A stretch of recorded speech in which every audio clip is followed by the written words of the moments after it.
வாழ்க வளமுடன். கடுக்காய் சூரணம் அல்லது கடுக்காய் பொடி செய்முறையை பற்றி பார்ப்போம்.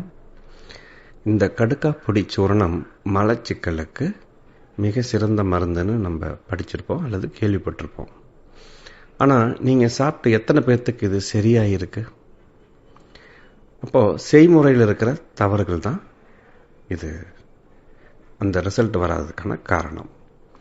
ஜென்ரலாக என்ன பண்ணுவாங்கன்னா, இந்த கடுக்காய் பொடியை வாங்கி பொடி பண்ணிடுவாங்க டைரெக்டாக.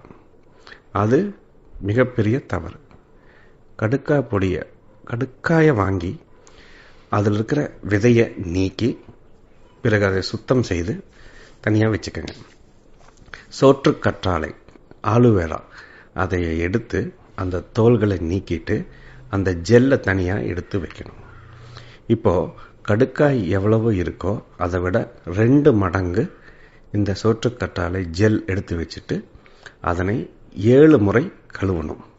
நல்ல தண்ணீரில் கழுவுங்க. அப்படி கழுவும்போது ஒரு தடவை கழுவுவதற்கும் இன்னொரு முறை கழுவுவதற்கும் இடைவெளி கொஞ்சம் கொடுங்க.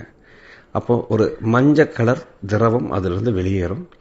அந்த மாதிரி 7 முறை சுத்தம் செய்த பிறகு இந்த ஜெல்லில் இந்த கடுக்காய் பொடியை 3 நாள் ஊற வைத்து பிறகு அது உலரும் வரை நிழலில் வைத்து உலர்த்தவும்.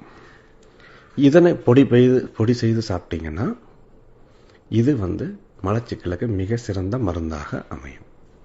வாழ்க வளமுடன்.